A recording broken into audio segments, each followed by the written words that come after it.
कि मेरी इतनी सुंदर बेटी, 16 बरस की मेरी बेटी और ये 80 बरस का बूढ़ा इसके साथ मेरी बेटी का विवाह क्या सोचकर ये कर रहा है। अब उन सखियों ने देखा तो जाकर मैया से कहा, मां पार्वती, अरे ओ पार्वती, तेरी मैया बेहोश होकर गिर पड़ी है, तेरे पति के रूप को देखकर गिर पड़ी है। मां पार्वती ने अपने भोले बाबा से कहा, हे भोले बाबा, ऐसा ना करो, कोई अपना रूप दिखाओ, इतने सुंदर हो आप कि आपके आगे चंदा भी फीका है, इतने सुंदर हो आप, ऐसा क्यों कर रहे हो मेरे भोले बाबा। ये मेरी मैया है, ये आपके इस रूप को देख नहीं पाएगी। जब भोले बाबा ने पार्वती की आवाज को सुना है, मां पार्वती की आवाज को सुना तो बड़े प्रसन्न हो गए। और उसी समय उन्होंने चंद्रदेव से कहा है कि हे चंद्रदेव, मेरा ऐसा श्रृंगार करो, मेरा ऐसा श्रृंगार करो कि कोई मुझे पहचान ना पाए। चंद्रदेव ने ऐसा श्रृंगार किया, नागलोक को नागलोक भेज दिया, नाग को नागलोक भेज दिया।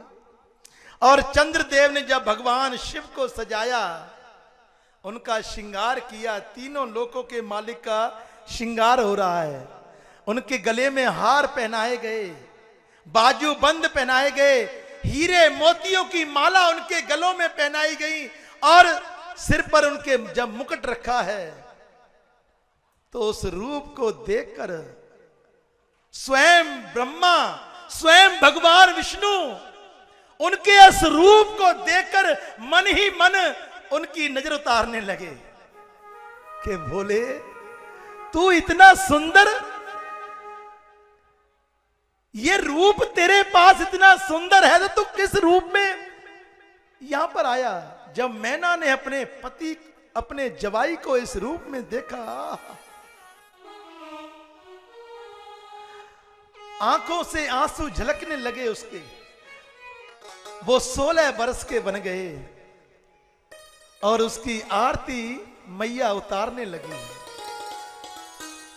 ऐसी है महिमा मेरे भोलेनाथ की, जब वो देने पर आता है तो छप्पड़ फाड़ कर देता है और जब वो लेने पर आता है तो चमड़ी भी उधेड़ लेता है। ऐसी महिमा है। इस प्रकार मां पार्वती के साथ भोलेनाथ का पानी ग्रहण हुआ है और मां पार्वती को लेकर भगवान शिव अपने कैलाश को चल दिए। बोलिए उमापति महादेव की, बोलिए उमापति महादेव की। ऐसी महिमा है उसके नाम की कि उसकी महिमा को कोई समझ नहीं पाता है।